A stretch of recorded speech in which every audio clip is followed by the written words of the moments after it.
Atenção! Começa agora uma teleaula de matemática do ensino médio. Você vai assistir a teleaula de número 28. Bons estudos!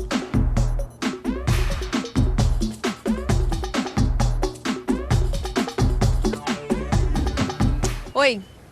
Todos os dias, quando a gente abre os jornais, a gente encontra gráficos e tabelas como estes aqui. Estes gráficos e tabelas tentam transmitir de forma mais simples os fatos do dia a dia. O leitor que não estiver familiarizado com essas interpretações não acompanha ou perde muitas das informações fornecidas. Gráficos e tabelas não são novidades para a gente. Você já deve ter ouvido falar muito nesse assunto nas nossas últimas teleaulas. Hoje nós vamos aprofundar um pouco este tema, vendo como se constroem e como se interpretam gráficos de funções. Funções você deve lembrar da última teleaula. E hoje nós vamos falar um pouco sobre gráficos e tabelas. Vamos nessa? Na teleaula de hoje você vai aprender a construir e interpretar gráficos de barras para funções discretas.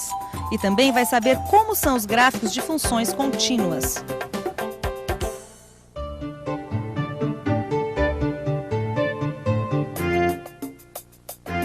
Tá, ok. Então, obrigado. Até amanhã, né? Até lá. Boa tarde. Boa tarde. Quer dizer que os senhores são agricultores e estão querendo expandir os negócios? Exatamente. E qual é exatamente a dúvida de vocês? Sabe o que é, doutor? Eu prefiro mais plantar no Nordeste do que plantar no Sul do país. Pois é, e eu acho exatamente o contrário. Eu acho que as terras do Sul são mais produtivas, que a gente vai ganhar mais dinheiro plantando no Sul do que plantando no Nordeste. O que o doutor acha disso, hein? Bem, em primeiro lugar, é bom deixar claro que a região Nordeste é muito grande e seu clima é muito favorável às atividades agrícolas. Não falei pra você? O doutor tá falando. Mas o senhor pode deixar isso aí um pouquinho mais claro pra gente? Mas é claro, eu tenho até aqui uns gráficos que podem deixar tudo bem transparente. Aqui está. Observem que a temperatura da zona da mata e mesmo do sertão baiano varia menos durante o ano do que a região sul. E vejam também que na zona da mata chove mais do que no sul em muitos meses do ano. Olha, doutor, se o senhor tá falando, eu acredito, sabe? É que eu não tô entendendo esses gráficos não, sabe? Não estou entendendo mesmo. Realmente esses gráficos são muito difíceis de entender assim numa primeira olhada. É que nós temos dois gráficos no mesmo plano cartesiano. Ah, isso eu já tinha visto. O senhor quer dizer, tem essa linha curva aqui e tem o gráfico de barras, não é isso? Mas eu tenho esses gráficos desenhados separadamente. Querem ver? Opa, pois é claro. Aqui está. Aqui. E aqui. Nossos amigos estão com algumas dificuldades de entender esses gráficos. Mas também, como já foi dito, são dois gráficos desenhados no mesmo plano cartesiano. Mas eu também tenho esses mesmos gráficos desenhados separadamente. Olha só. Este é o gráfico de barras que mostra o total da precipitação de chuvas a cada mês. Ou seja, ele nos mostra o quanto chove em média, mês a mês, nessas três regiões. Aqui no eixo horizontal estão os meses janeiro, fevereiro, março, abril, maio e daí para frente. E aqui no eixo vertical, a medida em milímetros de quanto choveu em cada região. 100 milímetros, 200 milímetros, 300 milímetros e por aí vai. Quer dizer que essas barras representam o total de chuvas em milímetros em um mês. É isso mesmo. Esta função relaciona para cada mês o total de precipitação. Nossa Senhora! Mas sabe o que eu tô percebendo? Que essa representação aqui em gráficos de barra é ótima para fazer a comparação do que o senhor estava mostrando pra gente no começo da conversa. Realmente, com este gráfico, a gente não tem dúvida nenhuma. Olha como na zona da mata nordestina chove mais durante vários meses do ano do que a região sul. Mas é verdade, hein? Aqui na zona da mata, o mês que chove mais é o mês de maio. Já, olha, na região sul, o mês que chove mais é o mês de junho.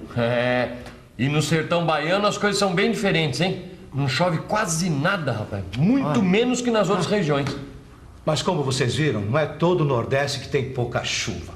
Se no sertão da Bahia a água é pouca, na região da zona da mata, Água é que não falta. É verdade. É por isso que eu falei com vocês no início da nossa conversa. Dependendo do que vocês vão plantar, uma região pode ser mais importante do que a outra. É verdade. Mas isso não depende só da chuva, não é, doutor? Não, depende de uma série de coisas. Do tipo de solo, do custo de investimento de cada região e de muitos outros fatores. Sim, inclusive a temperatura. Inclusive, que temos também representada graficamente. Então vamos ver esse gráfico aí que mostra a temperatura dessas 3 regiões, né? Vamos. Certo? Estes são os gráficos que nos mostram as temperaturas médias durante o ano nestas 3 regiões. Veja, aqui no eixo, 0 grau. Depois aqui, 5 graus centígrados, 10 graus centígrados, 15 graus centígrados e assim por diante. A primeira coisa que chama a atenção nesses gráficos é que o eixo vertical está deste lado aqui. Isso porque sempre que a gente pensa em gráficos, a gente lembra do plano cartesiano, que é desenhado assim, olha só. Na verdade, esta é a maneira mais comum que nós encontramos. Mas, na verdade, não está errado colocar o eixo vertical como estão nesses gráficos de temperatura. Dá para ler da mesma maneira. Aliás, facilitaria mais ainda se esse eixo vertical andasse pelo gráfico. Quer ver como fica?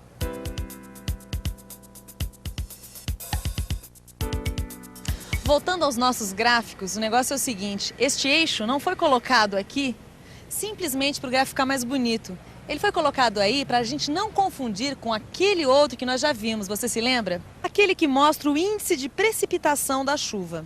Então, resumindo, este eixo aqui, que marca a variação da precipitação em função dos meses. E temos também este outro eixo aqui, que marca a variação da temperatura em função dos meses. Mas você reparou uma coisa? O gráfico da temperatura não foi feito usando barras, como o da precipitação. Por que isso? Por que um tem barras e o outro não? É mesmo, doutor? Por que um tem barra e o outro não tem? Porque são coisas diferentes. No caso da precipitação das chuvas, a medição é feita dia a dia e depois a soma total. Isto é, o total durante todo o mês é colocado no gráfico. E com a temperatura também não é assim, não? Imagina fazer um gráfico somando cada dia as temperaturas durante todo o mês. Para você ter uma ideia de como isso seria um absurdo, vamos pegar as temperaturas desta semana que saíram aqui neste jornal. Olha, nós tivemos 25 graus na segunda, 26 na terça, 30 na quarta, 28 graus na quinta-feira e na sexta, 24. Somando tudo isso, dá um total de 133 graus em apenas 5 dias de uma semana. É claro que se aparecer essa temperatura num gráfico, a gente vai pensar que houve uma catástrofe e todo mundo morreu assado, certo? Essa é boa, doutor. Mas, doutor, falando sério, se não é assim, medindo dia a dia, que se faz o gráfico da temperatura, então como é que se faz? O gráfico da temperatura é construído usando as médias entre as temperaturas máximas e mínimas diárias de uma região. Ela não passa de 15 para 20 graus direto. O termômetro vai marcando as temperaturas intermediárias entre 15 e 20 graus. Mas nesse caso que o senhor deu o exemplo, qual é a temperatura média? Bem, se a temperatura mínima foi de 15 graus e a temperatura máxima foi de 20, para tirar a média, eu faço o quê? Somo as duas e divido por 2, que no caso dá 17 graus e meio, que foi a temperatura média deste dia. Minha temperatura está ótima, 36 graus e meio. Mas o filho de um amigo meu que está com uma virose teve uma noite e tanto. O garoto teve tanta febre que o pai dele resolveu fazer um gráfico com a temperatura dele. Olha só as medições que ele conseguiu. Por aqui a gente sabe tudo o que aconteceu com a temperatura do menino. Veja só, às 4 horas ele estava com 39 graus, às 5 horas com 37 graus, às 6 horas com 36 graus e meio. Aí ficou tudo estável até às 8, quando a temperatura começou a subir novamente, chegando a 40 graus às 9 horas. Mas acontece que esse meu amigo não se contentou em apenas tirar a temperatura do filho. Ele colocou tudo num gráfico. Olha só como ficou. Não preciso nem dizer que quando meu amigo chegou no hospital com a criança, o médico acabou parabenizando ele, porque sem saber ele tinha traçado o quadro clínico que ajudou muito no tratamento da criança. Mas, doutor, voltando à vaca fria aqui, a gente ainda não sabe direito se é melhor plantar no Nordeste ou na região Sul. Pois é exatamente isso que nós estamos tentando descobrir aqui. Agora que nós já aprendemos a ler esses gráficos, vejam como eles podem nos ajudar. Na zona da mata nordestina, o clima é quente o ano inteiro e úmido. E isso tem sido ótimo para o cultivo da cana-de-açúcar e outras frutas tropicais, por exemplo. Já na região sul, as chuvas ocorrem o ano todo de forma mais uniforme e a temperatura tem variações maiores.